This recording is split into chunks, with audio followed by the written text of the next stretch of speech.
Welcome, everyone. Are you feeling the draft? Because we certainly are. This is the Hockey Debates podcast, sponsored by sportsbettingdime.com.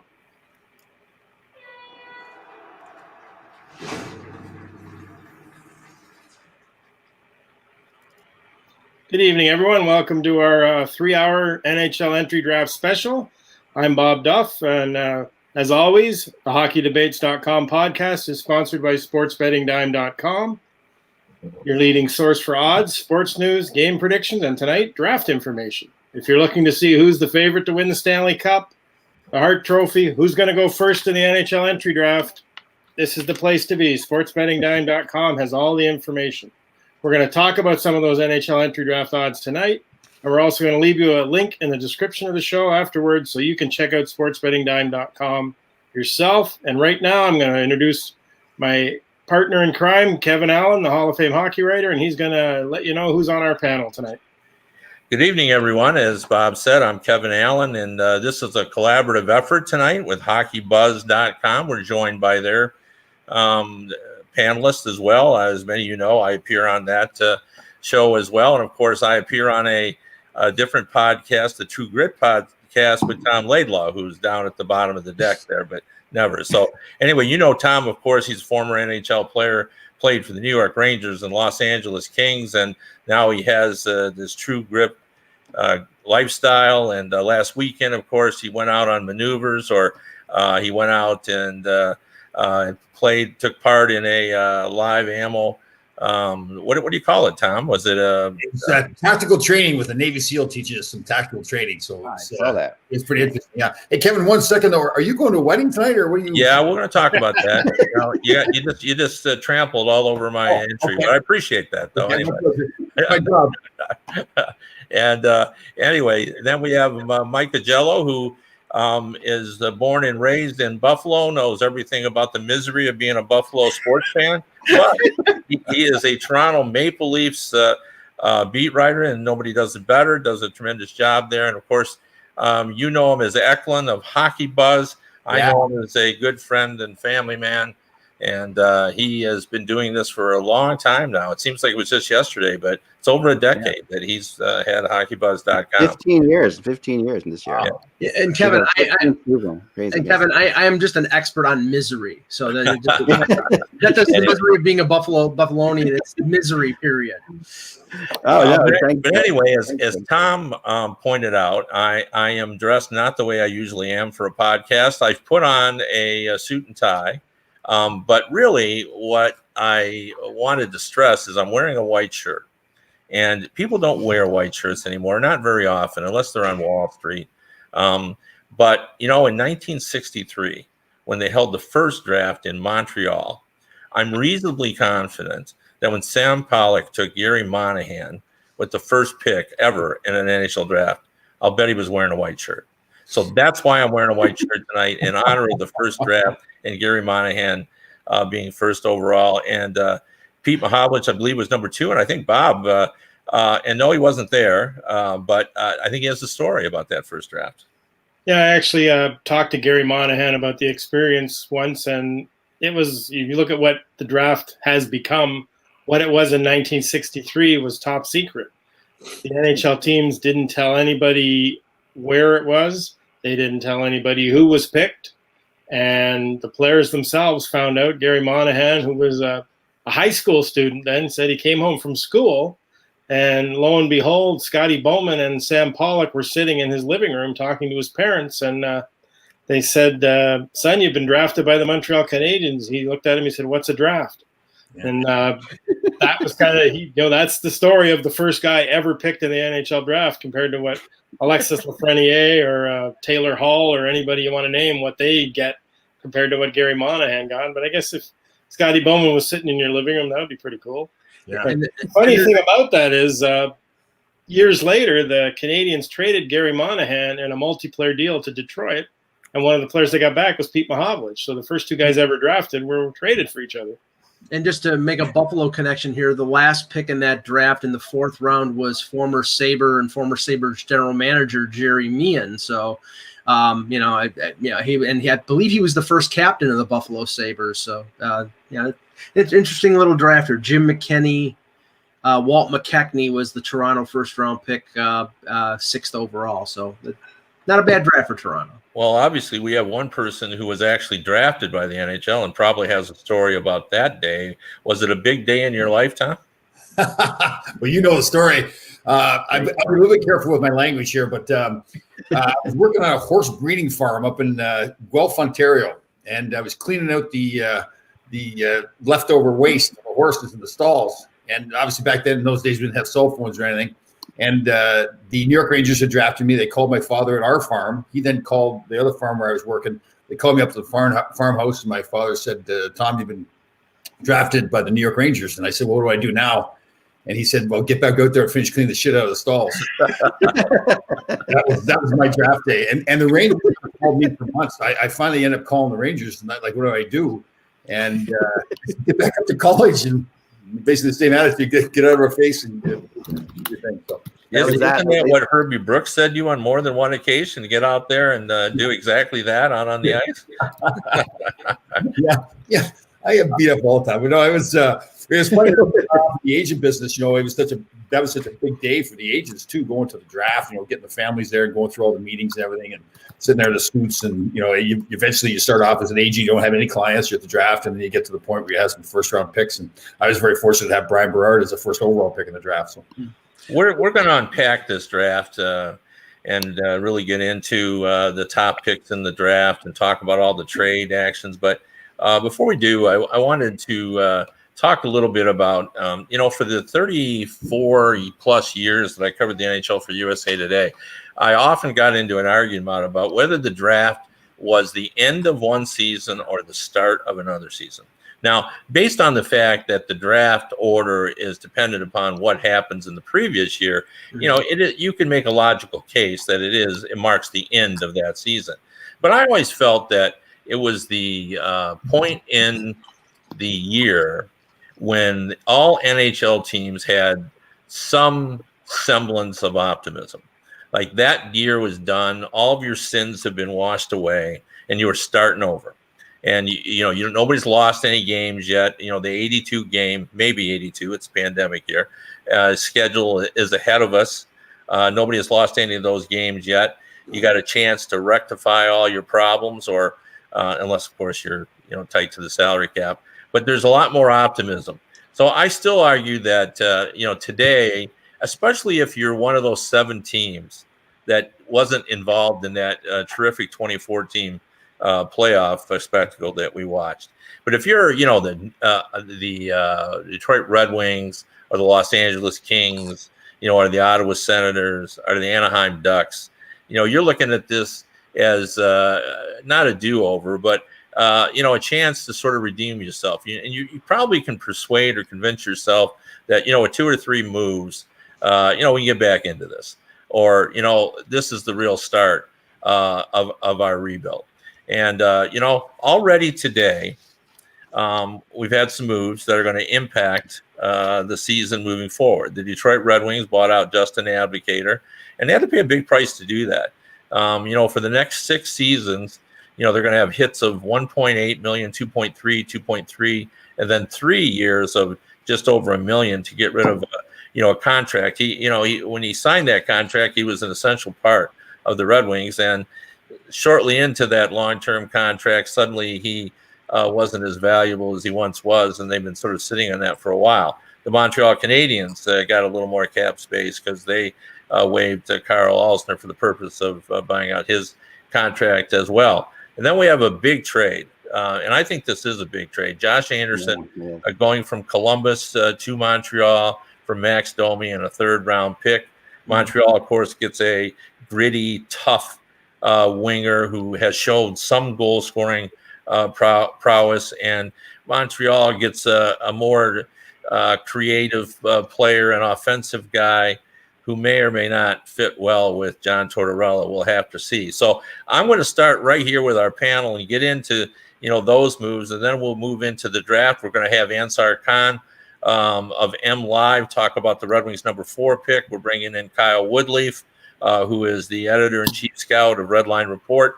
He's going to talk about what's going to happen in the first 4 picks. And of course, everybody thinks that sort of the real draft begins at number 4 because the first 3 picks are pretty much may not be settled on the order, but which players are going to go is in there. So let's start with Justin Abdicator, because I want to ask Mike, like the Maple Leafs are looking for grit. And I wonder if Abdicator, because obviously it's not going to cost a lot to sign him because he's going to be getting a lot from the Red Wings. Do you think he might be a guy to look at to just get a little more spunk in their game? I think it's possible, but I think that there may be players that are ahead of him on the Leafs wish list. I'm sure they, obviously they didn't know he was going to be available because he was just bought out today. So they'll be looking at him. But I would throw the question back to you. Do you think he still has anything left? Because based on the fact that he only had 3 assists in 49 games, I'm not sure if he can keep up with the pace of the league anymore. The target supposedly for the Leafs has been Wayne Simmons. Apparently, according to Pierre LeBrun and a couple others, they're targeting Simmons, who lives in the Toronto area, has long been rumored to be somebody who Toronto would love to get. He made $5 million last year. There's no way they're going to pay him anywhere close to that. They probably want him closer to a league minimum deal. If they can get him for under $1 million, I think that they would definitely go for that. But he probably could get more from the Montreal Canadiens, who are also interested in him. If it's a league minimum contract, I think the Leafs might kick tires on an Abdicator. But I think with the plethora of players that could be available on October 9th, that there are players ahead of him on their wish list.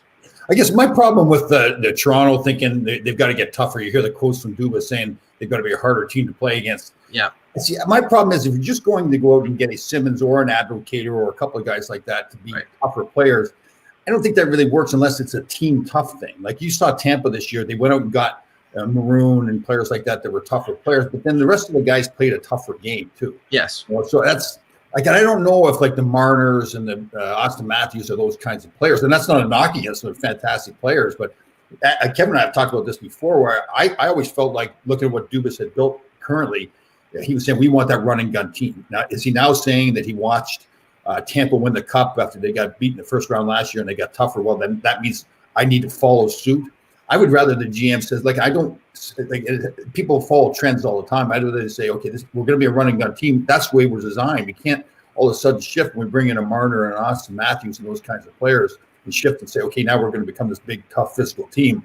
Well, a few players. Tom, I think actually, because people commented after Dubas's conference call, and I was on it yesterday, that he was basically echoing what Brendan Shanahan said at the end of the season in August. I think he recognizes that this team, in spite of the high level of skill that they have, that they need to be multidimensional. They can't just be a pure skill team, like you're saying. They need a couple defensemen that can really knock people into the boards. That's why they're rumored to be in on a guy like Radko Gudas. It can't be just Zach Hyman and Kyle Clifford and one or two others. It's got to be a team thing, but they need players who can play that game.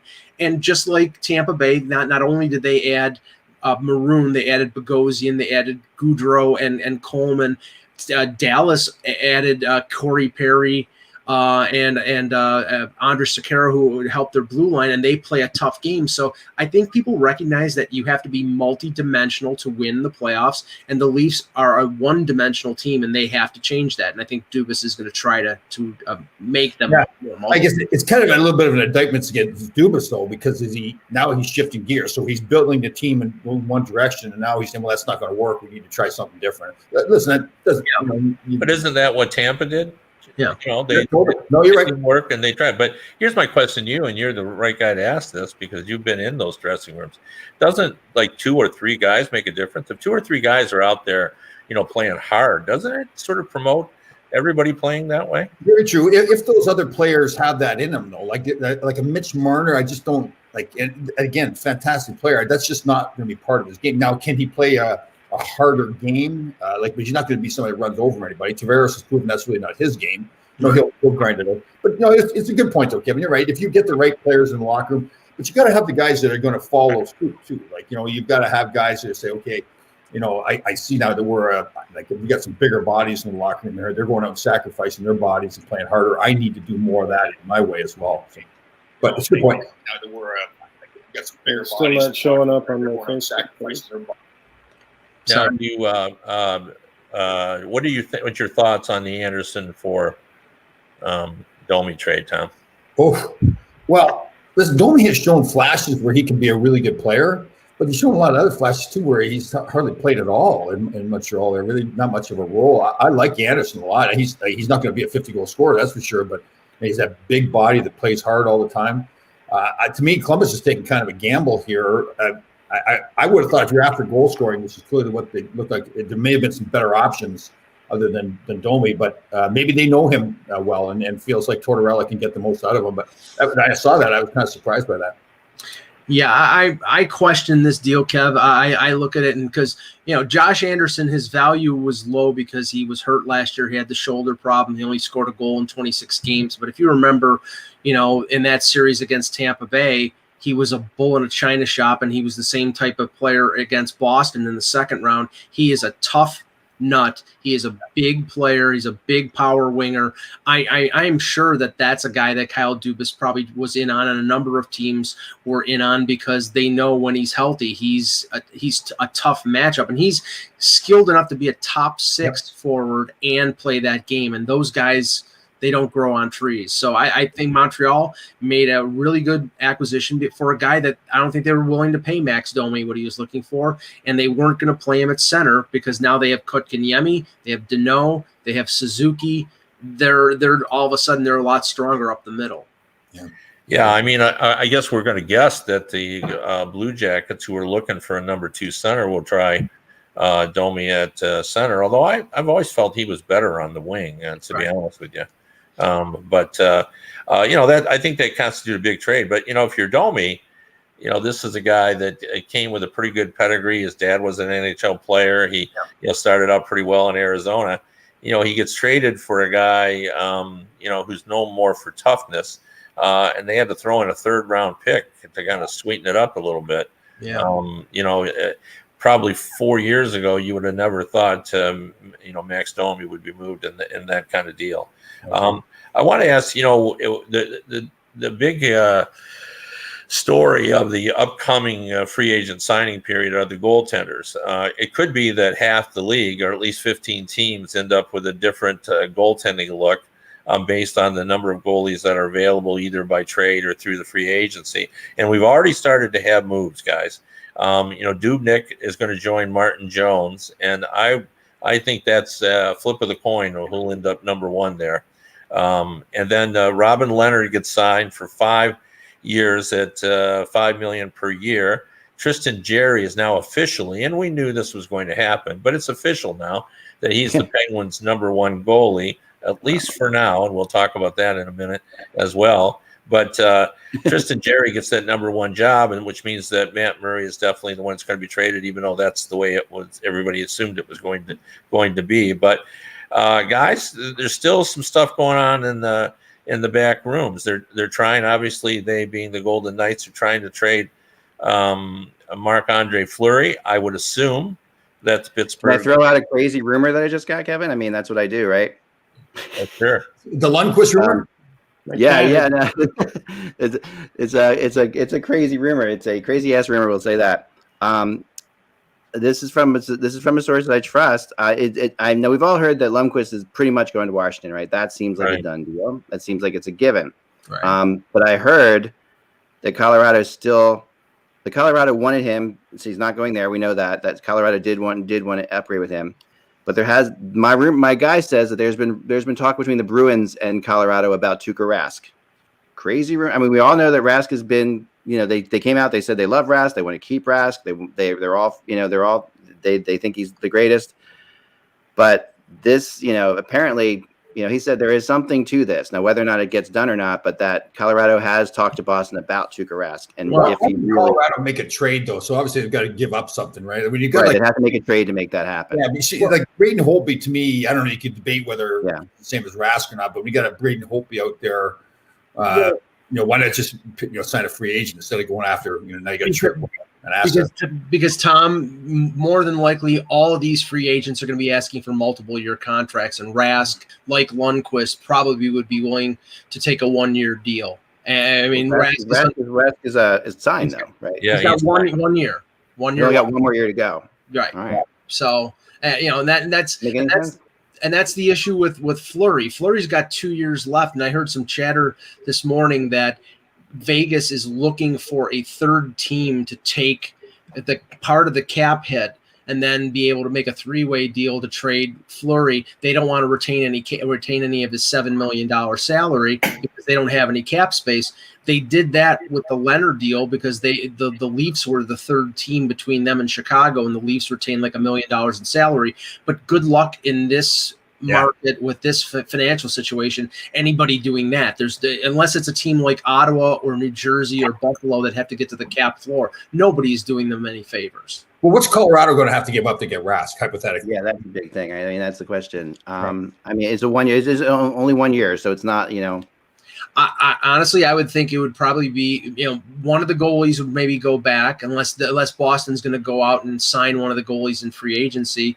And if not, then it's probably a prospect, a guy like an Alex Newhook or Connor Timmins or somebody like that. I mean, have you heard? I've heard Hopi all over the place. I mean, I've heard Hopi everywhere. Calgary. Yeah, I've heard Calgary is the backup plan if they don't get Markstrom. I think Calgary's going to go hard after Markstrom if he becomes a free agent. That I've gotten from a lot of really good people, people that we know, and you all know on the panel here. But that a guy who works with us in Calgary, he says, definitely that Calgary's going hard after Markstrom. There's no question about that, right? So, but if not Markstrom, Hopi's their backup plan.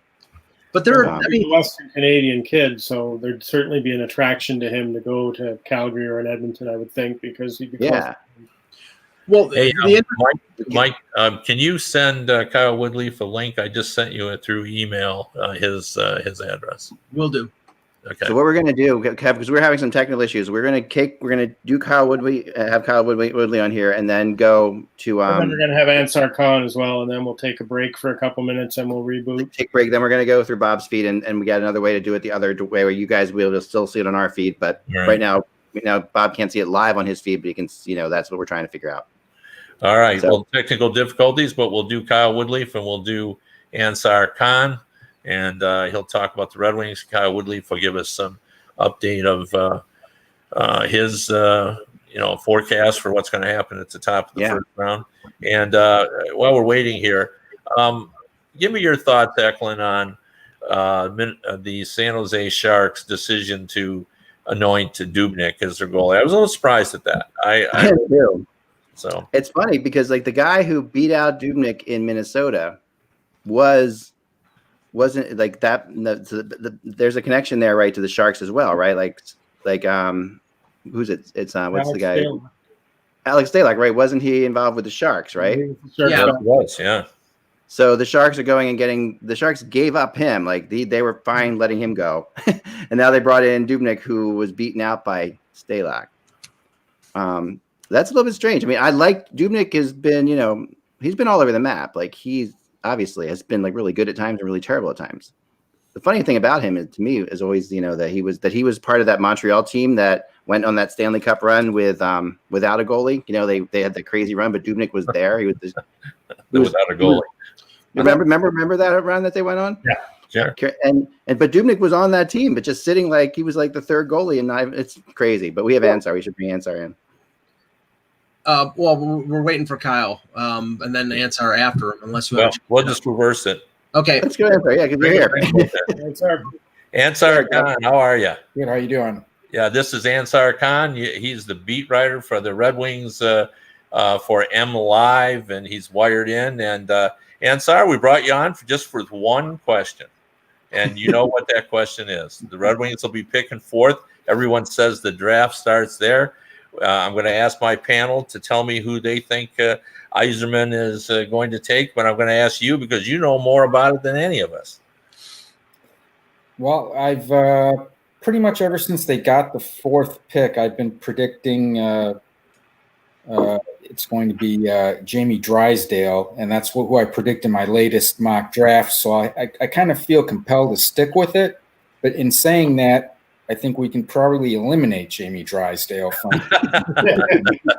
But I think the way I look at it, there's really 4, maybe 5 possibilities. If not, Drysdale, certainly Marco Rossi, Cole Perfetti, Lucas Raymond, maybe Jake Sanderson. If it's anybody other than those 5, I would be surprised. But then you never know with Yzerman. I mean, he pulled a surprise last year. I think Mo Seider, nobody expected. I didn't see anybody expecting him to go that high. So you never know what he has up his sleeve. But some people have suggested that, well, will he pull a shocker and take Askarov that high? You never know. Yeah. Well, I mean, there are people now, before people were saying that Askarov would go somewhere in the 9 to 12 range. Now there are people predicting maybe as early as 4 or even 3. I don't believe that, but people are saying that. So if it's possible that he could go at 3, 4, or 5, then I guess Yzerman wouldn't be. And, this is the man who took Vasilevsky, and the comparison is to Vasilevsky as well. Have you ever covered anybody who plays that is close to the vest of Steve Yzerman? No.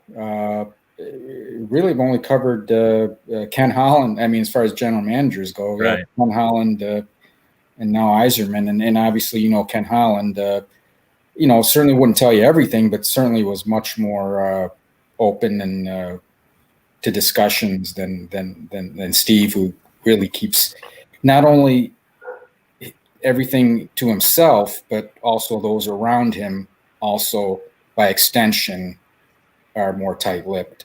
Anzar, the big question, what's it like to work in the same town as Kevin Allen, like the Mr. Hall of Fame? It's quite an honor. It's going to be a little bit intimidating. Oh, here we go. Yeah. I got a legitimate question for you. That's a good question. Yeah. When Yzerman took over, the defense of the Red Wings was below par, to say the least. And now, if they did take Drysdale, they're looking at having 3 young defensemen when you add Hronek to the mix and Seider, of course, and now it would be Drysdale. Suddenly, that defense is looking a lot better if they go in that direction. Yeah, for sure. And I think that was one of the reasons I projected Drysdale is gives him another opportunity at a top pairing, at least a top 4 quality defenseman, which they sorely lack. Also you go into their system. Tuomisto, their second pick last year, a very offensive guy from Finland who they're very high on. Albert Johansson, a Swede who they drafted, I think 3rd last year. Another guy that they're very high on. So, if they keep stockpiling these defensemen, they got to figure some of them are going to emerge as top 4 quality NHL defensemen, and that's really what they need. I mean, they need everything, but certainly that. All right, Ansar, that's all we needed from you today. We appreciate you stopping by and giving us your thoughts. I know you got work to do, and the draft's about to start, so we appreciate you coming on. Thanks a lot. Glad to be with you guys. See you, Ansar. Thank you. I appreciate it. All right. But we had a signing while we were gone. Brendan Dillon re-signed with the Capitals. Yeah. I'm surprised they did that. I thought they might go after a more offensive guy like Torrey Krug. What did they end up paying for him? $3.9 million for 4 years. Oh, that's a good price, though. Do you like that signing, Tom? Yeah. That money now for a defenseman that can move the puck and everything. Yeah, absolutely. Are we talking under $1 million a year? Is that under $1 million a year? No, 3.9. 3.9 a year. Okay. Yeah. But that's a real deal. And he's hard to play against. Yeah. So that's actually a very good signing. I thought he'd be $5 million on the open market. Yep. Maybe not in the pandemic year. Anyway, finally, and this was totally our fault. We're having technical difficulties, Kyle. We have Kyle Woodleaf, who's the editor-in-chief scout. I've known him for a long time. Nobody knows the draft better than Kyle. He's been doing it a long time. And Kyle, we have you on here to talk about the top of the first round. And it seems like everybody's in agreement who the top 3 are. But now all of a sudden here, as we get closer to the draft, after Lafreniere, there seems to be some discussion about who might go 2 or 3. And then, of course, I think the draft really starts at 4. So give us your thoughts, and then I'll let my panel talk to you about what they want to ask you. Sure, no problem. I'll start out by saying that, up front, I've been a little bit of an outlier in that I love Marco Rossi, and I think he spent this 7 months off getting bigger, stronger, faster, more explosive. I don't think he's going to crack those top 3. I think we'll see the top 3 go off the board everybody's expecting. But for me, I like Marco Rossi a little bit better than Tim Stützle. And I think LA will go for Quentin Byfield simply because of the fact they've won a couple of Stanley Cups on the backs of having big, strong, physical centers down the middle like Anze Kopitar, Jeff Carter, guys like that. So I think Quentin Byfield is kind of in their wheelhouse. I mean, the Western Conference is tough. You need size and strength to get through that conference. So I think Byfield makes a lot of sense for LA. And I think Ottawa will follow up by taking Stützle at 3. And then, as Kevin alluded to, I think, Detroit at 4, that's where we don't know exactly what's going to happen. But I know, Håkan Andersson has been their director of European scouting for many years and is really in that room a really important voice. I know he loves Lucas Raymond, so it wouldn't surprise me if Lucas Raymond is their pick. I also know that Stevie Y was out there towards the end of the season personally scouting Cole Perfetti and Saginaw. So I kind of think it's going to be one of those 2 guys. I think it'll be Raymond or Perfetti at 4, but I wouldn't swear to that. As Kevin knows very well, I mean, Steve Yzerman trying to get a word in out of Steve is it's an impossible task. So, yeah, for sure. What about Askarov?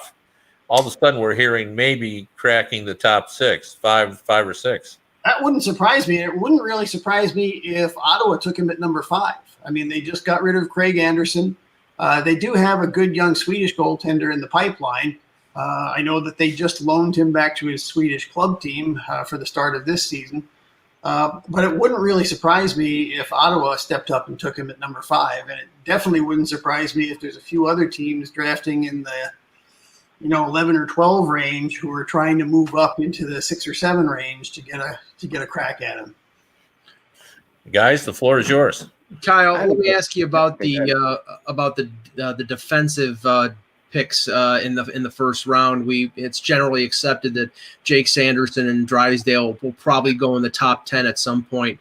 But then there's a gap, and I know, like, as I cover the Leafs, they're at 15. And, defensemen like Braden Schneider and Ryan O'Rourke and Jeremy Poirier, I think they project more into the 20s in the lower part of the first round. And that's why Kyle Dubas might trade down. What is your feeling on the quality of the defense in the first round for this draft? Forwards are certainly the strength of the draft, but that portion of the draft where Toronto is picking at 15, that's where you could get into the second tier of defensemen beyond Sanderson and Drysdale.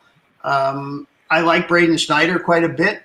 I'm a real big fan of Ryan O'Rourke. I don't know why there isn't much more talk about him than what we're hearing. I mean, when there's talk about the second tier defensemen, everybody's always talking about Schneider and Goalie from out west. Right. I never really hear O'Rourke's name thrown in there, but I've got him slightly ahead of those 2. I think he's got much more offensive upside than either of the 2 kids from out west. Yeah. And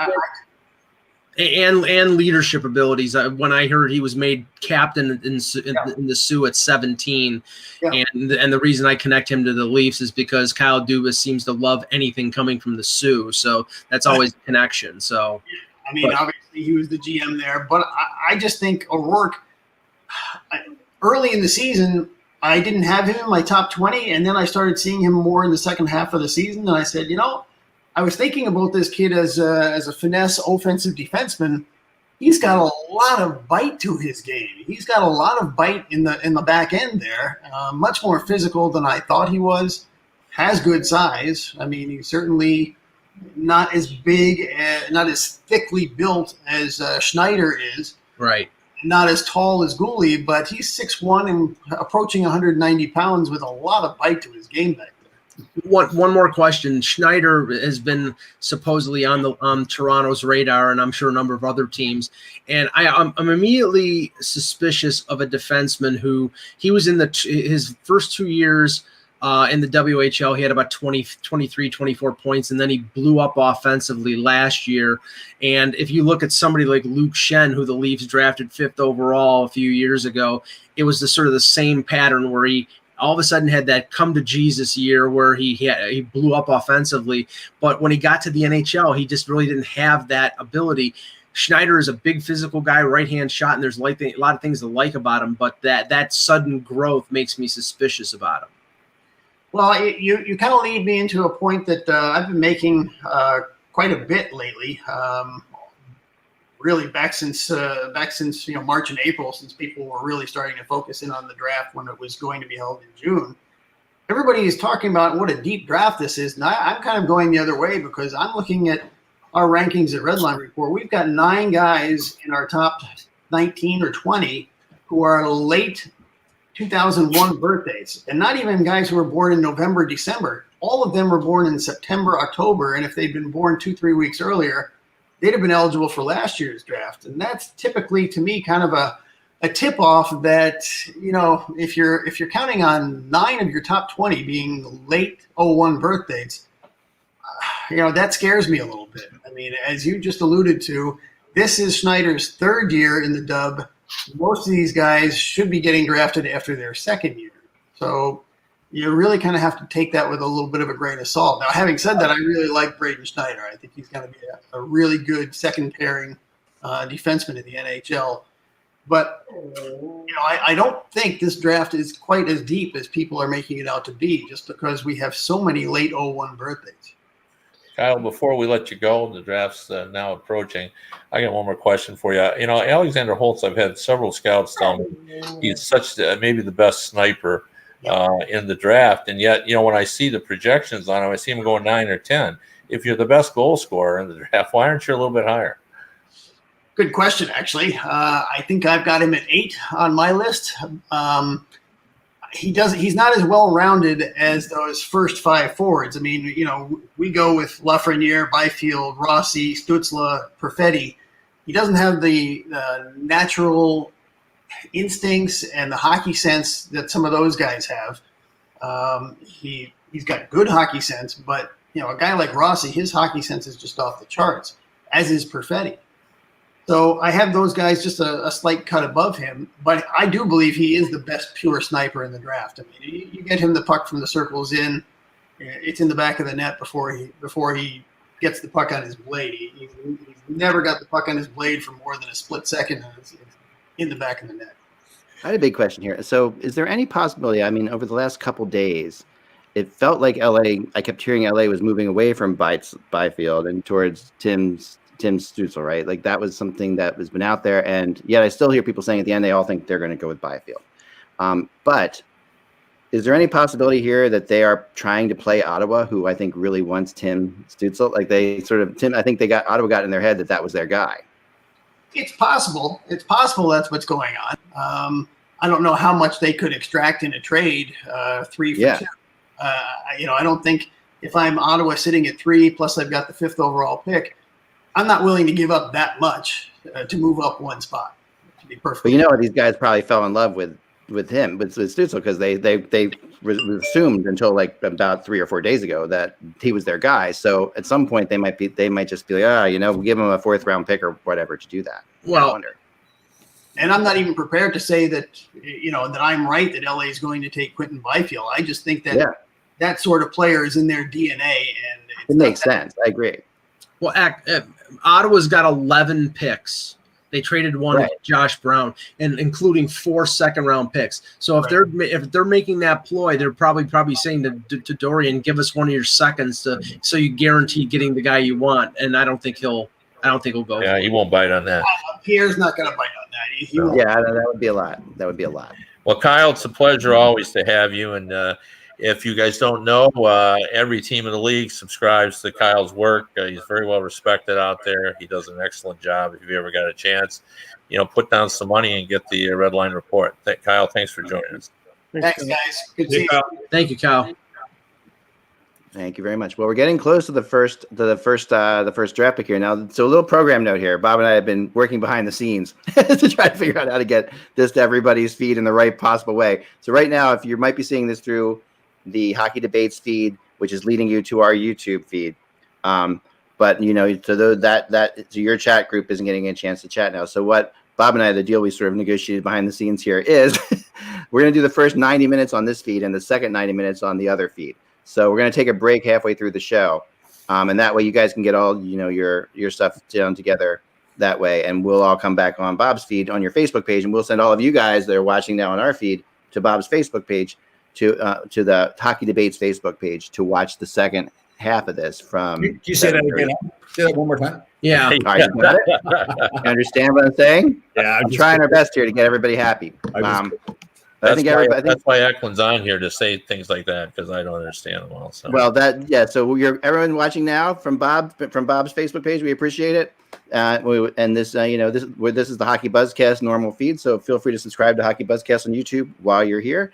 And then you guys who are on our chat room, we're going to send you to Hockey Debates on Facebook for the second half of the show. That's the deal. Makes sense? All right. I think we got it. Let's go back to talking goalies. I want to do that because I want to get in a little bit to the discussion on Marc-Andre Fleury. And, what we've been hearing today is that the Golden Knights are trying to trade his $7+ million contract for the next 2 seasons, right? Right. Yep. Yeah. And teams want them to pick up half the retain half the salary, and they're also, according to Pierre LeBrun, demanding a first and a second round pick. Right. Yeah.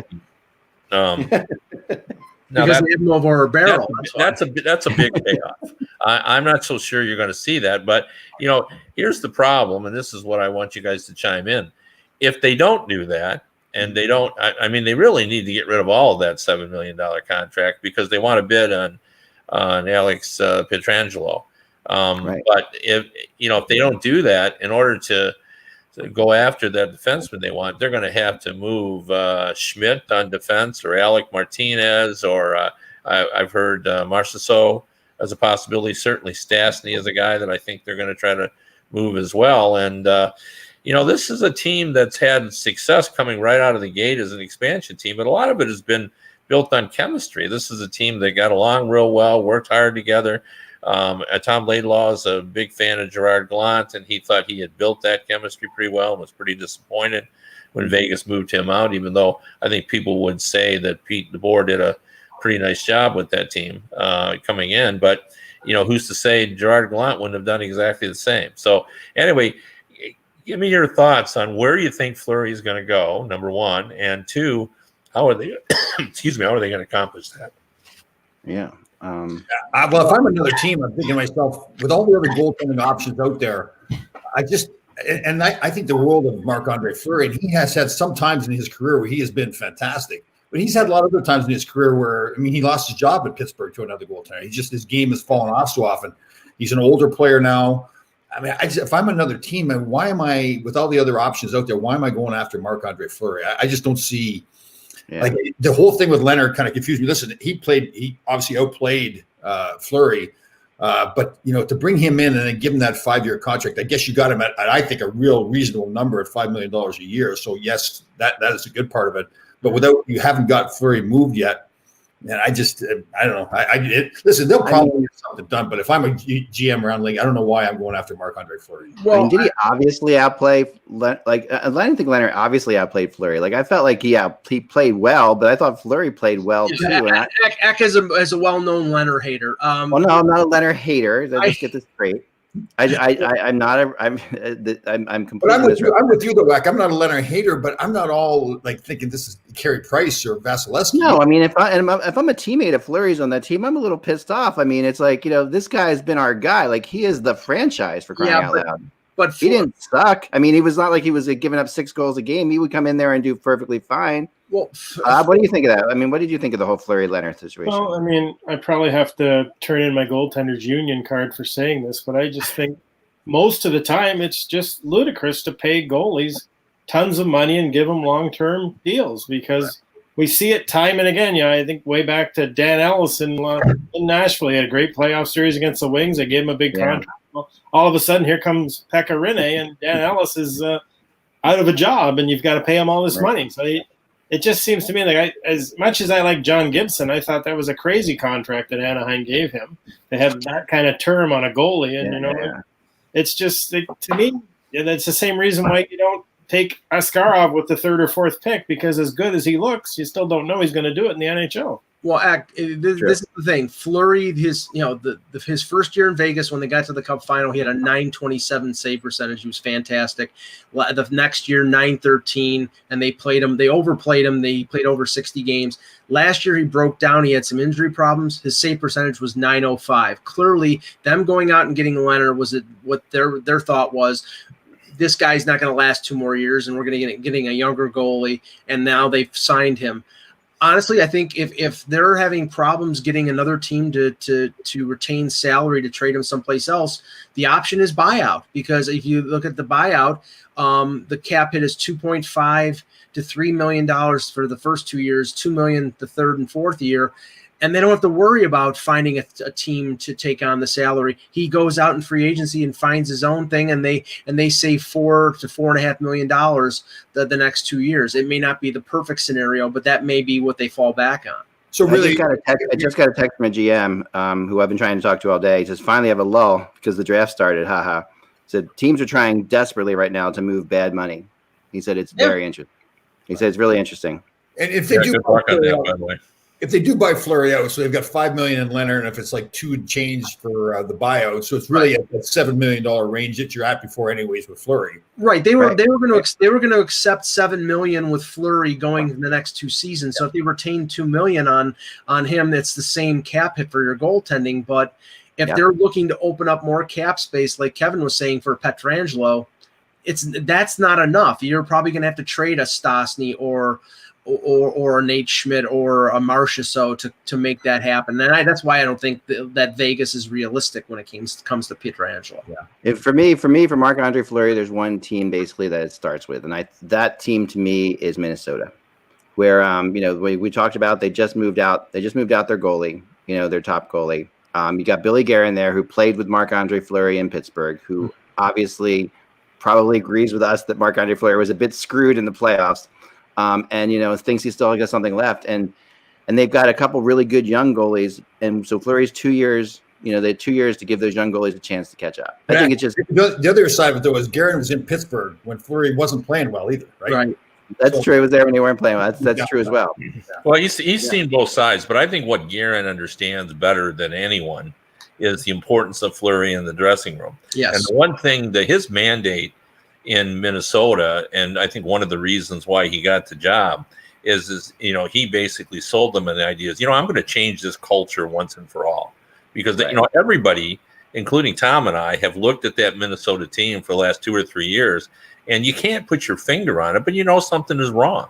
And when you can't put your finger on it, it's almost always the culture, where the guys get it and everything else. Well, I think he knows what Fleury could do. Like, I think that's one of the issues in Vegas too. Like, by the way, and I thought that this was all planned when they brought Leonard in. Right. Like, I don't think they came in and Leonard played well in the 3 games that he played in the regular season, and Vegas said, "Oh boy, we should sign him." I think they felt Fleury wasn't playing as well, and I think when you're his age, you start to think, are the wheels starting to come off? This is right. This could be the end. And so they had planned this all along. So I think that's why Fleury, I think, felt like they didn't play it straight with them. They didn't, they weren't honest.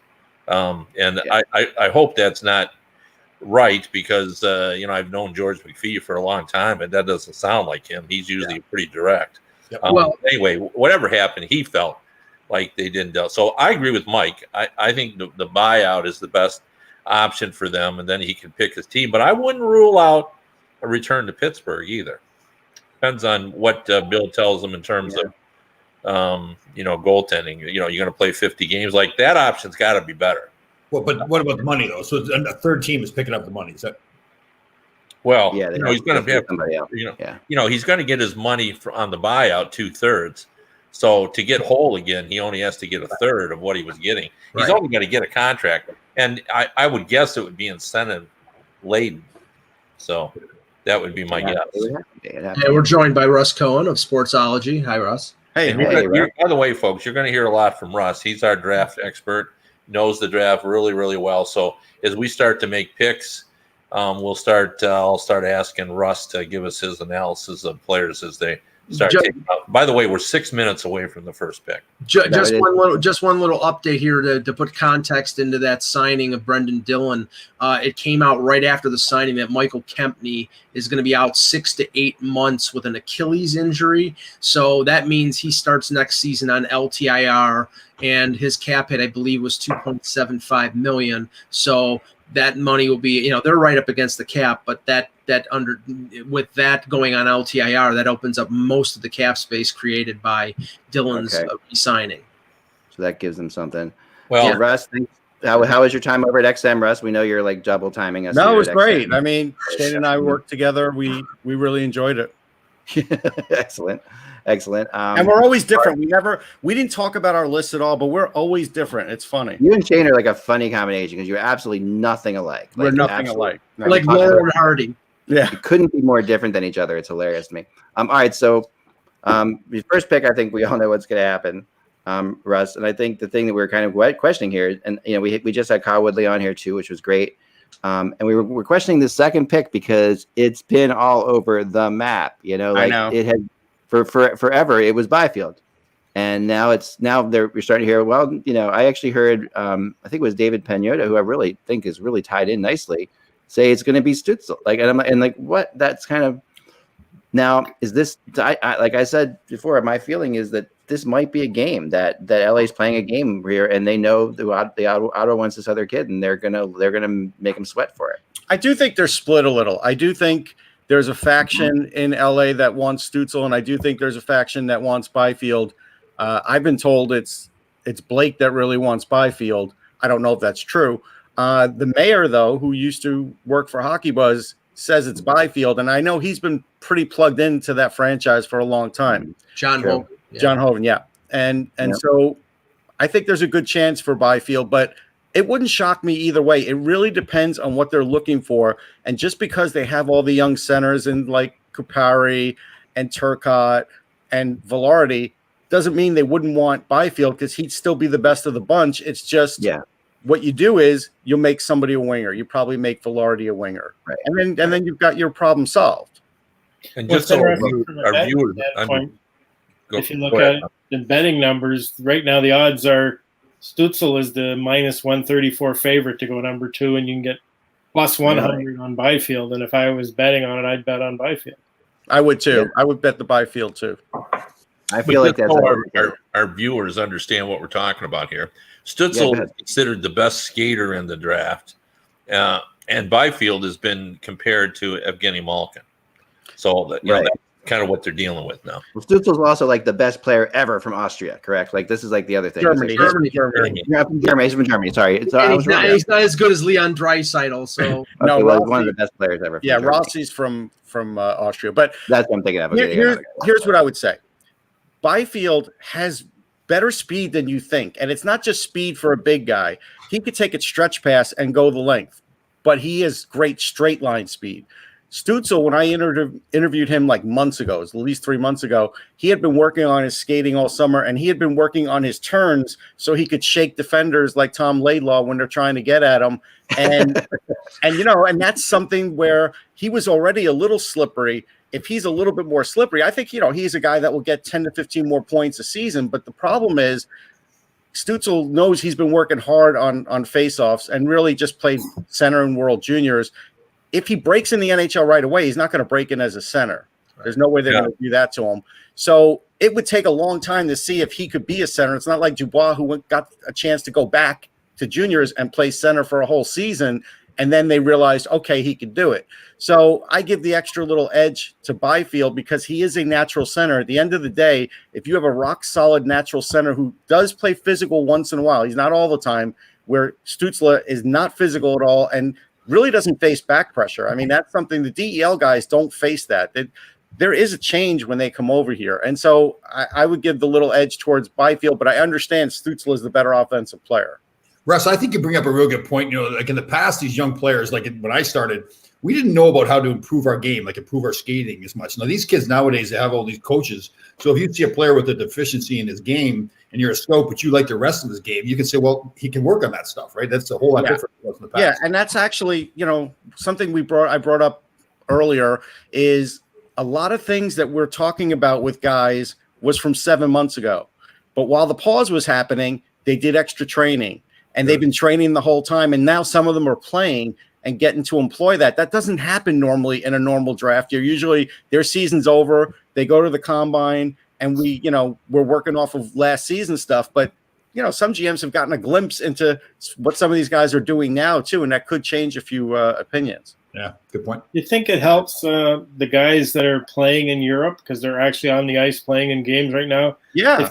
If a GM's debating between a North American and a European, does that give the European a bit of an edge? Well, I mean, the Q's playing, and LaPierre had a 4-point game, so that's big for him coming off an injury. So, but I do think because Europe has played more games, especially the KHL, like a Rodion Amirov, he's played 10 games already. I mean, that's a lot of games.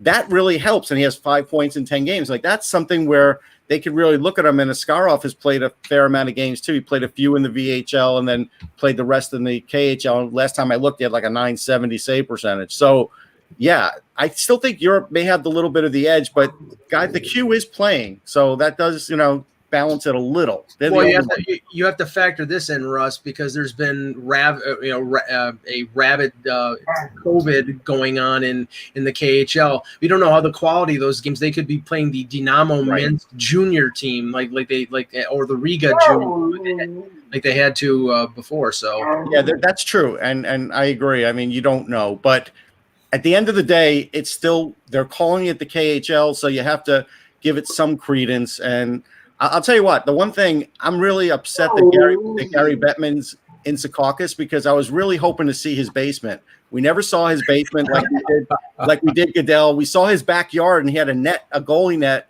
in his backyard, but we never saw Gary Bettman's basement, and we're never gonna. You know what I was not happy about? They did not pump any booing noise in when he handed out the stick. Yeah, they should have done that. That would have been fantastic. Yeah. And I think he would have been hip with that. Like he's pretty good sense of humor. He's hip with it when it's real booing. So why wouldn't he do it if it was fake booing?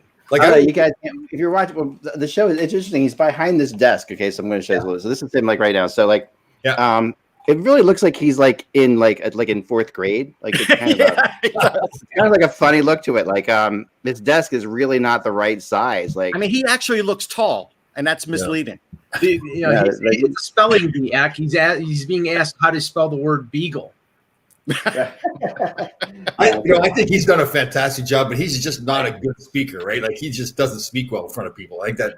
He's gotten a lot better. Like, I'll tell you, I think he's okay. For a basketball guy, he really has turned into a hockey guy over time. And I got to give him credit for that, because he was a little glitchy at the beginning, but now, last 5-10 years, he's pretty smooth with the hockey stuff. Yeah, he's got better. Yeah.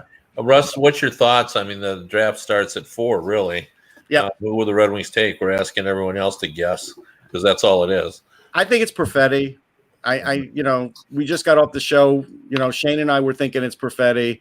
And simply, again, I think there was a little insight with that call where Yzerman was on the call and he stood in the background with a dark screen and never said a word, and Perfetti still had to go through the whole thing. And this kid didn't crack. He's super smart. He's the smartest kid in the draft. He's a math whiz, so he actually works with geometry on his passing and everything. He looks at all of that. And the one thing about math is math does lead to a quick mind, to quick thinking. It really does. And I've always thought so. Well, great. That was my worst subject in school. Well, Mike, I was a math whiz.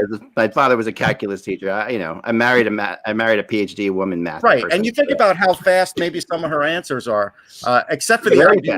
She should have waited on the I do. But anyhow, no kidding. What should take it? He says no a lot. She likes to say it was a binary choice.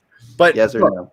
The thing about the Red Wings is they could take Askarov, they could take Drysdale. They need all of those things. But the reason I don't think they're going to take Askarov, because I thought about this from a contract standpoint, And from a contract standpoint, it's like if he comes over in 2 years, he's going to sign a 1-year ELC, and then he's going to want to get paid. And I don't know if the Red Wings will be good at that time. And does Yzerman want to start the clock already on a young goalie? Like, that's what you wonder, like, how that's going to play into it. But while we're waiting for the first pick, John Shannon just tweeted out that Bettman confirmed with the NHL Board of Governors that the season will start January 1st. Now, obviously, that's depending on what happens with the second wave. But Kevin, I get the feeling that it's going to be January 1st, no matter if there is a second wave or not, because they have to get as many games played, because if they don't play 82, and I don't know how the hell they'll play 82 if they start January 1. If they're playing 70, like we talked about on the Buzzcast last Friday, there's going to be a war between the PA and the NHL because they're going to want to prorate the salaries, and that's not going to fly. Well, and the problem is, we're going to end up what baseball happened, which is they already had this worked out. And then I don't think the owners envisioned that it's a possibility that we may not get any fans back this year. And, the revenue is going to be way down. And there's predictions of $80 million losses. So I don't. And they won't play. They won't play if there's going to be $80 million losses. They can't. I mean, there wouldn't be $80 million losses, though, if the players take less. Well, yeah, but if they want to get 100% of this, or even 80% of the salaries because of the escrow, that's those are difficult issues because players feel look, we negotiated this in good faith. This is what we're going to do, and then now you want to change the rules on us, but the owners are going to say, but this is the pandemic. We didn't know. Yeah, I mean, come on, what are we all doing here? I mean, we're all. I see it's a difficult issue, but it is a unique issue. And I've been on the player side all my life as an agent and a player and everything like that. Yeah. But on this side, I look at the game itself. Sure, you can't have teams losing $80 to $100 million. The Rangers get ready to something is always better. The Rangers are just about to make their pick here. So, and of course, there's not a real dramatic thing here. Right? Yeah, like should I get my drum roll out? I think. By the way, I don't like the comparable. Sorry, Kev. To Mikko Rantanen, they're really different players. I mean, Rantanen doesn't ever really hit anybody, and Lafreniere will hit guys. He got suspended once last year, and in the top prospects game, he made sure he laid a big hit so all the scouts would see it.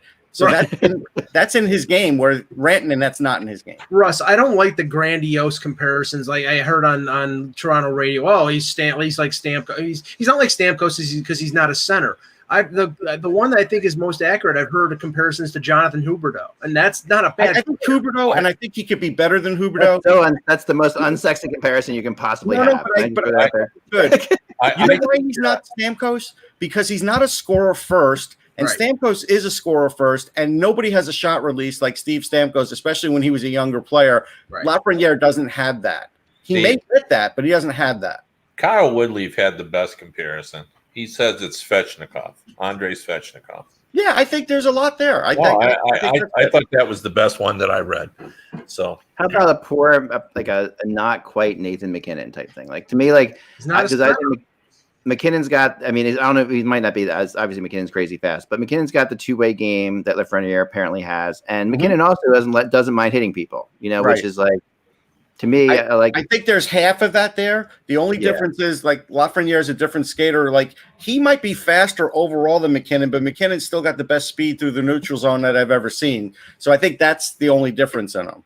Yeah, lack of dazzle. There's no less dazzle with Lafreniere. Yeah, there's no sexier comparison than Huberdeau. I must say that's to me. That's like if you want to really get things going at a party, say that this guy's like Huberdeau. My girlfriend.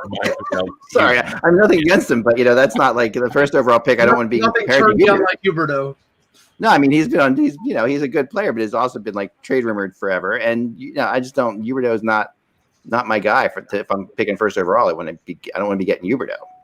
Here they go. They're going, I think. Okay, so they're making the pick. He played for Rimouski like Crosby did. Which absolutely no drama. Yeah. Although I like the curtains in the row. The curtains in the living room are nice. Those are nice curtains. We've already got controversy though. The New York Rangers are not social distancing. Right. And Gordon made the pick without a mask. Well, he's got to take the mask off. And- What about the poor agents? Agents won't be able to hug anybody.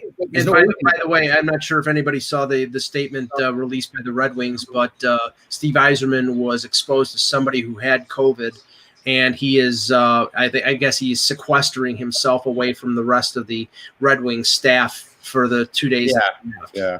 I think Gordon's 6. I think Gordon is close to the 6 feet for everybody, and the rest of the guys are about 3 feet. Yeah, that's no good. Here we go. It's a big thing, though. They should show some agents hugging each other because usually the agents are hugging everybody. So, yeah. Now I like how these guys got the 55 players got sent 31 hats. I heard that whole thing. Yeah. A lot of their friends are going to get free hats. Not every player got all those hats. I told you that. I want to have 31 hats. I think that's. I just can't. I mean, because I never can find a hat. I mean, if I had 31 hats, I think I would be set. there you go. Now there was a rumor that the Kings offered their second and next year's first for this, and the Rangers said no. And I would say no. You can see what jersey's hanging up in the back there, right? They just made their pick. Would you do that? I would I would not do that. No. And I'll tell you why, though. Again, the Rangers, from a marketing standpoint, will make so much money off of Lafreniere compared to any other pick in this draft. It's not even going to be funny. I wouldn't do it if I was the Kings, though. I Well, mean, the Kings offered it though, so they would. I know, but I wouldn't have offered that deal. Yeah. Well, That's I mean, a lot.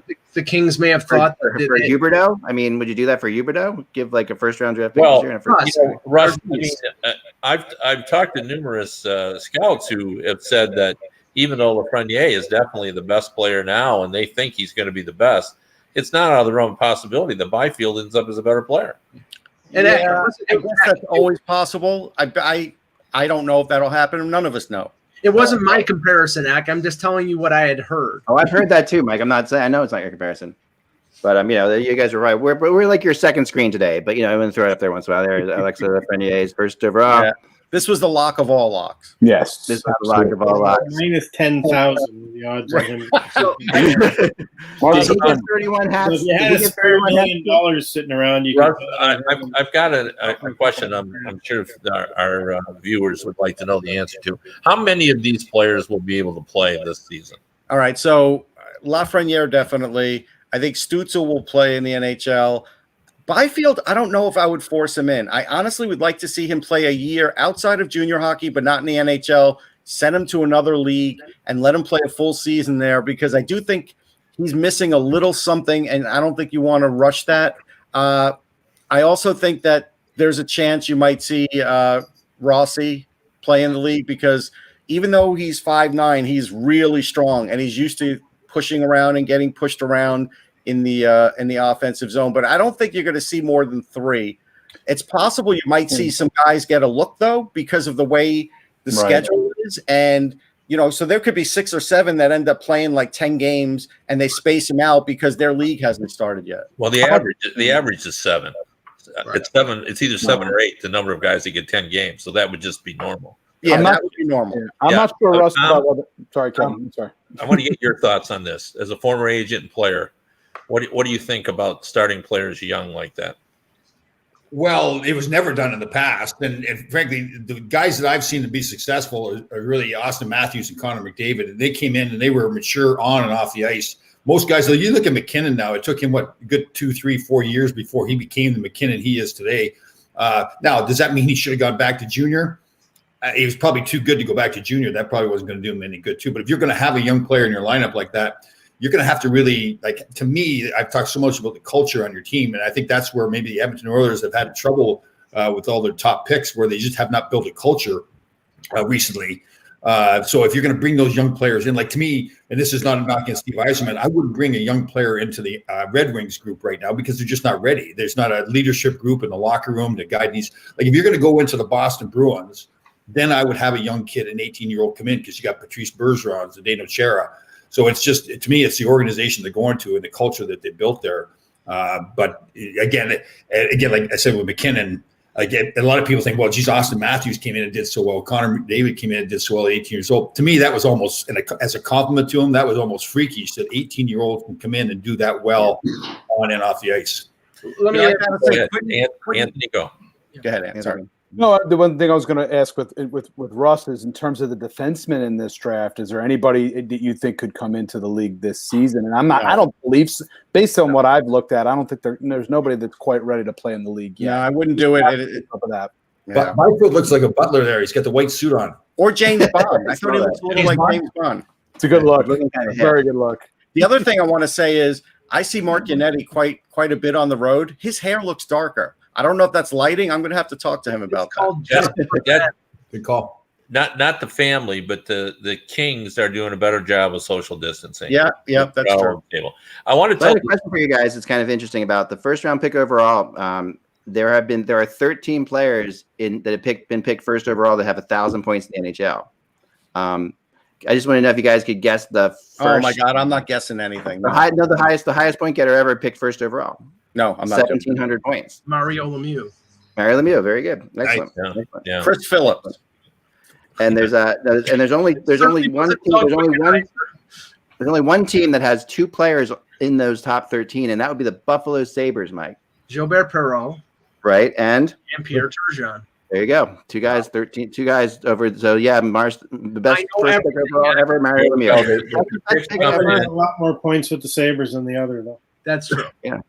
Here's the pick. Second most points ever, by the way, Joe Thornton. First overall pick. Yeah. There you go. Go ahead, Gav. They're about to make the pick here, and okay. Let's see what it is. Quentin Byfield. Yeah, I agree. Byfield. All right, I'm 2 for 2. Woo! All right, so that was just a ruse. A ruse, I tell you. I told people to bet Byfield if they listen. Parlay with a cash. I want to bring up this story and maybe get Tom's reactor and Russ and really everybody. But and I've brought this up before on the Buzzcast, but it's more appropriate now at draft time because people have forgotten this. The way that if you remember, Barry Melrose and Steven Stamkos didn't hit it off right away. It was very difficult. Stamkos, he didn't like Stamkos, didn't think he should be there, didn't think he was ready. And then I believe it was Rick Tocchet. Was it Rick Tocchet that came in and replaced? Yes. So Tocchet brings him in, and what Tocchet says is, I'm going to treat this like an apprenticeship, and I'm going to keep him here. He's going to play 2 games, and he's going to sit out a game, and he's going to watch the 3rd game from the press box. And on that day when he watches from the press box, he's also going in the weight room. Right. And I talked to Stamkos about this, and I did a big story. And he said it was the most remarkable experience for him because he got to play, he got to adjust to the speed of the game. He got stronger as the season wore on. He said he added like 10 to 12 pounds, and he said he could lift a lot more by the end of the season. And he said he learned a lot basically from sitting up in the press box because the next day he then had to talk to the assistant coach about what he learned and what he observed. And I thought, why haven't more teams done that? Like in no other business do you bring someone in and then expect him to perform like everybody else. You bring him in slowly. It's funny, Kev.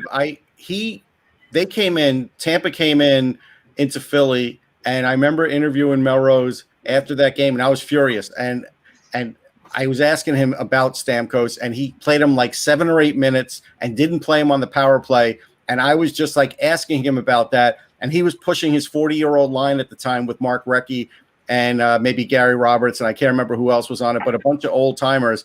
And I wrote he should get fired, and he literally got fired the next day or 2. And then I had to update the article. Yeah, but that's old school. That's an old school way of doing things, right? Like the young kid comes in and you knock him down. I had Brian Berard when he was playing for the Islanders, and Mike Milbury was running the show. He actually said to me on the phone one time, he says, "I'm going to break him," and I'm like, why did you, why do you feel this is he won Rookie of the Year that year too? Like, why do you need to break him? And there's no logic to it. He couldn't explain why he wanted to break him. That's just the way he had always been brought along. And that's when the young kids come up. They got to sit in the corner, keep their mouth shut. They should be playing key roles. And again, it's pointless. You want to look at each player differently. Some kids are more mature physically and mentally.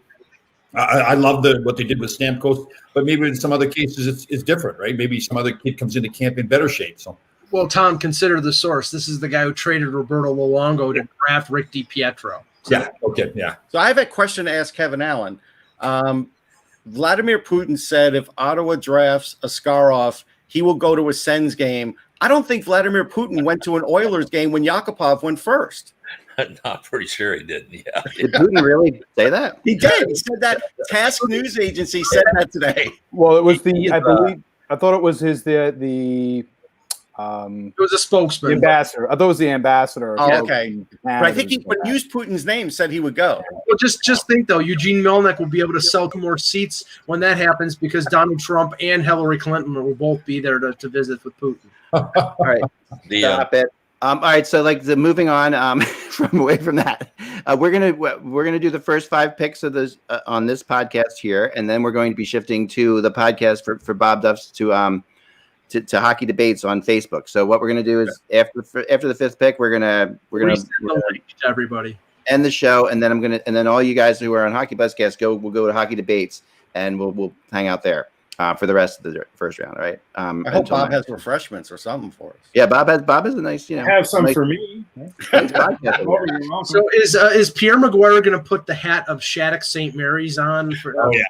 All right, guys. The best second round pick, the best number 2 overall of all time, played on the LA Kings for most of his career.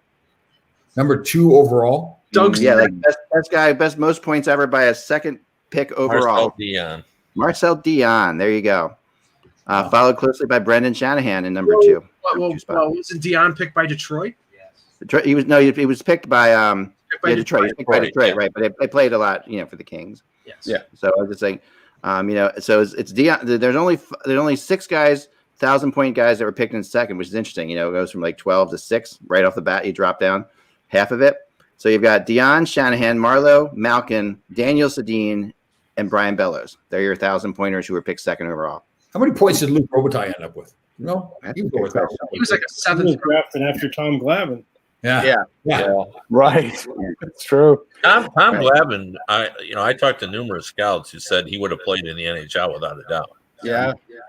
He was just such a smart hockey player, a very smart player. Since we have Tom on the show, Tom was drafted in the 78 draft ahead of Slava Fetisov. Was it really? Well, I didn't know that. Wow. Wow. So you can say look, the Ottawa Senators are doing it right. Look at their social distancing. They're in a big ball. Canadians do it right. Yeah. Canada. It's true. It's Canada. I have a good piece of trivia too, talking about Tom Glavine. Remember, Kirk McCaskill played in the AHL, so he got close. Yeah. Oh yeah, he was a good player. Well, Ottawa has lots of room because there's no people going to their games. This is in a hall, so they just put up an interesting graphic. The Senators have 2 picks in the top 5 seconds ago, by the way, and that hasn't happened in 20 years. That's shocking. Sedin's right? When they have 7 in the top, 70 or something, it's crazy. They have 4 second-round picks, but I think it's the first time since the Sedins went 2 and 3. I'm pretty sure it was that. Yeah. So does this work since they're doing it virtually? Does this work like fantasy football? If you go over your time limit, they auto. Yeah. Oh wait, Alex Trebek is there. Not for nothing, but I did just get a rumor that the Bruins have inquired about the rights to Taylor Hall. Interesting. I was just told that. I was just told text to that rumor. Who is Tim Stützle is the answer. That's easy. Yeah, Jeopardy. I was answering Jeopardy, in case you want to know. Mm-hmm. Well, you realize, Kevin, if it's Stützle, then I hit my my parlay. Remember the parlay I said last Thursday? You bet Byfield to go 2. There you go. Stützle to go 3, and then bet Byfield to go ahead. Yeah. All right. Is that on a roll too? How much money did you put on that, Bob? $100 parlay right there. All right. I should have done it because I picked it on my mock. I got what was the payout on that? Hold on, I have to get my parlay calculator. Give me a minute. I'll figure it out. Okay. They got Alex Trebek making the pick here. No. He gave that little lead in so that they could do that. So Stützle goes 1, 2, 3 basically, which everyone had predicted a while ago. Even though people started to say that maybe Stützle was better than Byfield, but obviously all these teams get big help. These are all players. I think Stützle is in the Mannheim meeting area. Yeah, that's where he is. Yeah. Either that or he's in Monte Carlo because he's wearing a bow tie. Yeah, there was a good story that just came out that Bob had a copy of that talked about the program there in Mannheim, that it's sort of a combination of the U.S. National Team Development Program. It's like a Juilliard team, a pro team and a junior team, and it's all kind of linked together, and he's really benefited by that, they say. You know who the one guy who's helped him the most is Marcel Goetsch, who used to play for the Sharks. Oh, yeah. He's still playing there, and he's like that veteran that's been leading him around and helping him and giving him advice and showing him how to work out, and so he's been a big help to him. Yeah. All right, let's the consensus choice is that Perfetti is who they're going to take. Yeah, that's why let's all go around and say who we think they're going to take. Okay. Go ahead, Mike. You're up. I'll go with Perfetti. I'm going with the goalie. They're going with the goalie. They're going with the Russian goalie here. Okay. Boom. Ooh, okay. Askarov. I mean, it's Yzerman, and you know that would make sense. I'm going to pick the guy. I'm not sure. I believe they're going to take him, but I'm going to take the guy I would take, and that's Drysdale. I'm going with the goaltender. I'm thinking Jamie. I'm actually thinking Drysdale here. Actually, they're going to go defense. I'll go Perfetti. Mm-hmm. Well, I'm looking at the odds right now, and Drysdale's plus 900 to go fourth. Askarov is plus 500 to go fourth. Marco Rossi plus 350, and the favorite is Perfetti at plus 110. But I think it's going to be Rossi. Okay. Well, we'll find out in a few minutes. minutes. Can't go wrong with any of these picks, by the way. Wow. I wonder, Russ, I wonder if you guys on XM like altered those odds by Perfetti. I don't know. We did say it. They asked us for our top 10. I haven't heard him be like the favorite for this. What makes sense is it makes sense if they go with Rossi, because I think they really would love a center. But at this point, you got to take the biggest talent, I think. Yep, absolutely. I did the math. That's a Askarov, man. That's Perfetti's the center too. What did you get, Bob? $100 parlay on those three bets, $800 profit. Wow. All right. That's a lot more than I got paid on the article. Really? I'm doing something wrong, man. What the heck, man? What would happen if I got 4 for 4? What would I got? We don't do a show. We just let Bob bet our money and we go from there. In case the viewers are wondering what's going on, Bob and I both work freelance for sportsbettingdime.com. They're our sponsor for this as well, but both of us write. We do analyst work for the NFL, and I think Bob does it for everything, including politics. But I just great Russian table tennis during the lockdown. Yeah, exactly. They have lines on highlight, so they have odds on everything. I wrote a piece about highlight used to be the original betting sport. This is the thing that people don't understand. You can, I wrote a story basically about where Jack Eichel would land if they did trade him, and obviously it's far more likely that he's going to be in Buffalo. But you can bet Buffalo. That's what people don't understand. You can bet that he's going to be retained and actually make money. Now, it's hard to make a lot of money because you have to bet 500 to win 100. But a 20% return on your investment, that you can't get that on Wall Street. Well, Kevin, I have the perfect scenario here. Kevin Adams should establish a betting account because he's the one in control of trading Jack Eichel, so he could make a ton of money by just not. He could. The league would love that. The league would probably love that, wouldn't they? Yeah. So, by the way, third overall, there's only 3 guys that have gotten to 1,000 points. It's kind of funny. It's halved each time from 12 to 6 to 3. The odds are going to keep going down until you get the aberrations. Yeah. Was LaFontaine a third overall? I don't think he was third overall. LaFontaine is a third overall, and he is one of the 3. The other is the other Sedin, Henrik Sedin, who was third overall, right? And the top guy was a big-time Blackhawk. What do we think? Jonathan Taves. Nope. He was taken third overall, but no. Denny Savard. Denny Savard is the most points ever by a third overall at 1,300 points. There you go. Wow. And I was doing a story for a Pittsburgh website on the draft, and they were supposed to pick at 77 before the Coyotes screwed it up and got their pick forfeited. But so I looked. I wonder who the best player was that was ever picked at 77, and I looked at if Pittsburgh had picked at 77 before, and this is actually the third time they have, and the last time they did, right? It was the second last time they did. They took Jake Gunsel, so they did pretty good. I gotta say, the Red Wings setup here looks like a town hall. Like it doesn't look like. Yeah, it looks like city council meeting. Yeah, it looks like city council. Yes. Yeah, the mayor is up there at the center. The flags behind them. Yeah, the flags. Yeah, they're not winning the Kevin Allen Award for social distancing, though. Yeah. The Ottawa Senators. The Ottawa Senators. Yeah, the Senators. Well, Canada's doing it right. I did see the Flyers set up. It's pretty well. They're pretty well spaced for the How many Flyers. guys got white shirts on like Kevin? There's one. Yeah, it's the white shirt thing. Definitely. Yeah. Now I remember, Tom, that you were really big on Vasilevsky before anybody was, because you were calling those games over in Russia, right? Yeah. You were calling their games out of Connecticut, but Russian games. Yeah, so we were the KHL and watched him play, and I knew a scout for still a scout in Tampa, and he played fantastic. And I called him up. I said, "This kid is unbelievable." And he went on. The big things he talked about was his professionalism, his work ethic. Yeah. It was just really unique for a young kid like that, and he really played that way too. So yeah. When we did that, Lucas Raymond goes fourth. Wow. Lucas Raymond goes number four. So Kyle Woodleaf, he's the one who said that, right? He had 2 players, yeah. So this is Håkan Andersson liked him. We know that. Now, to me, they're not similar in terms of playing style, but I'm sure the Red Wings believe he has a chance to be the Pettersson of this draft. Okay. Yeah, I think there's a chance. Like they asked us on XM who could wow us from this draft, and I mentioned Lucas Raymond because I said I don't think enough people are really talking about him. He could play center. Like he is versatile. He's played both positions, but he's probably going to be a winger. But for what he gets set up as a playmaker, he's got this whipping wrist shot that I love, and I think I ranked him 7th. So I liked him better than most, but I didn't expect him in this spot. I'll admit it.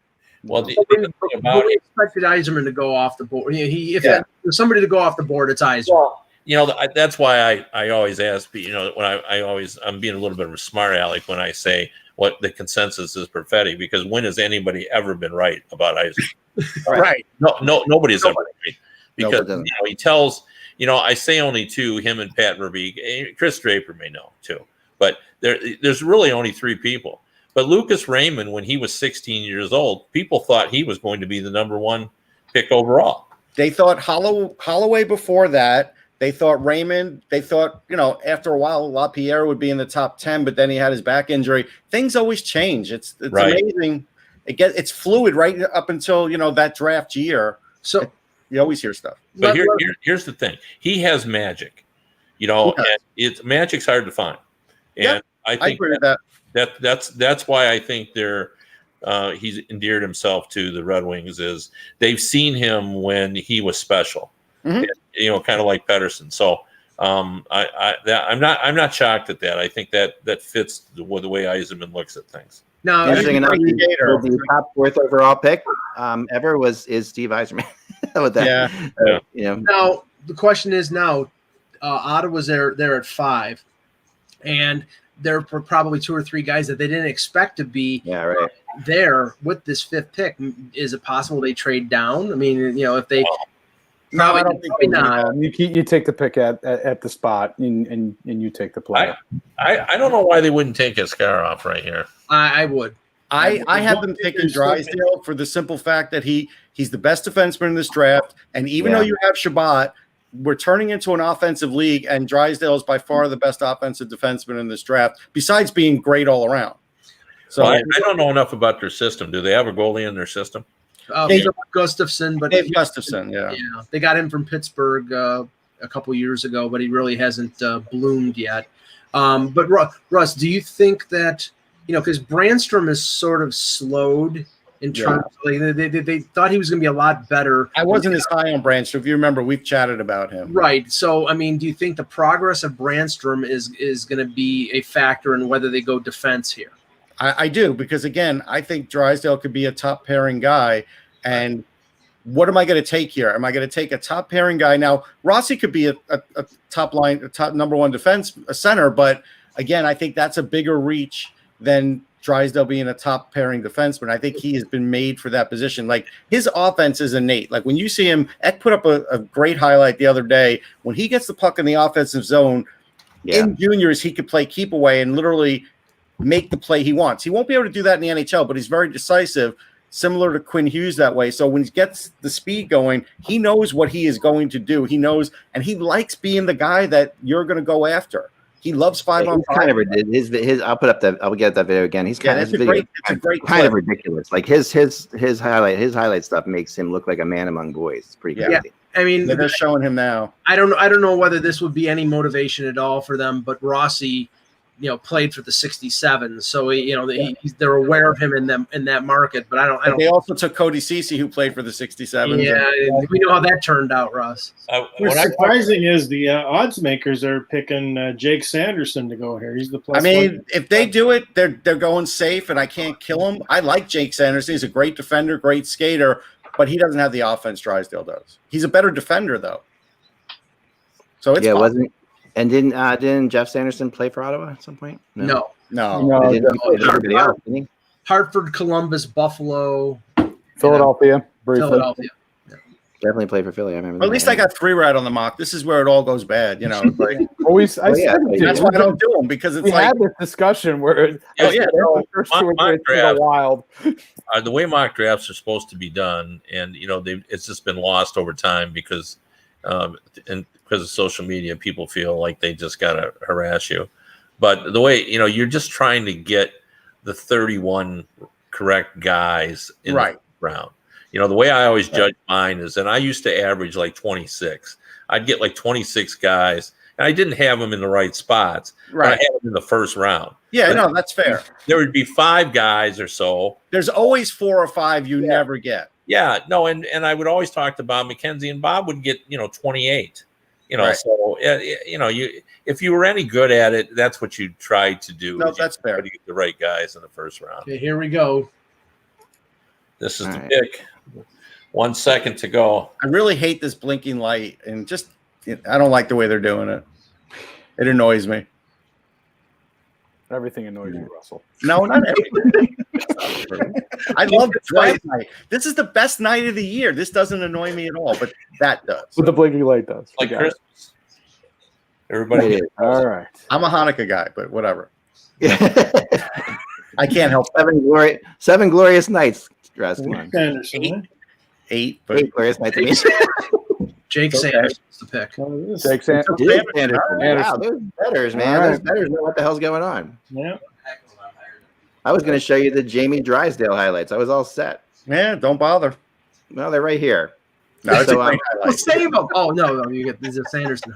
Yeah, we're gonna go to the other show now. So but he's impressive. He's very, very impressive. So this is what we're gonna do. For those of you tuning in, this is kind of a joint venture between Hockey Buzzcast and Hockey Debates. And we also have off the post for the Anthony's. We've got like a 3 joint venture. Anthony, you'll do the last 3 hours of the show. The last 3 hours, of course. Anyway, no. So what we're gonna do next is we're gonna go. We're gonna log out of here, guys. We're gonna end the Hockey Buzzcast, but we're going to just be a few minutes. And what you want to do is you want to go to Hockey Debates on Facebook, look it up, friend it, and then you'll be able to watch the second half of the show. I'll embed it in your blog too, so the once it gets going, we'll hopefully be able to do that. We don't know if we can. That's why we're link. Or Mike, you're going to give us the link. Yes. Yes. Okay. So we're just going to use the same room that we didn't use, so it's there. Oh, it was the same. It was the original one we had, Bob. Right? We're going to go with the original one. Right? I don't know if I might have deleted that one, and we have to create a new. All right. Well, send us another one. So, guys, I want to thank you all for watching tonight, and thanks for everybody who jumped on here. And we are not done, and at all. We're only 5 picks in. So remember, we'll be back without the buzz. It's just hockey, and check out Hockey Debates on Facebook for the second half of the show. We'll talk to you in a sec.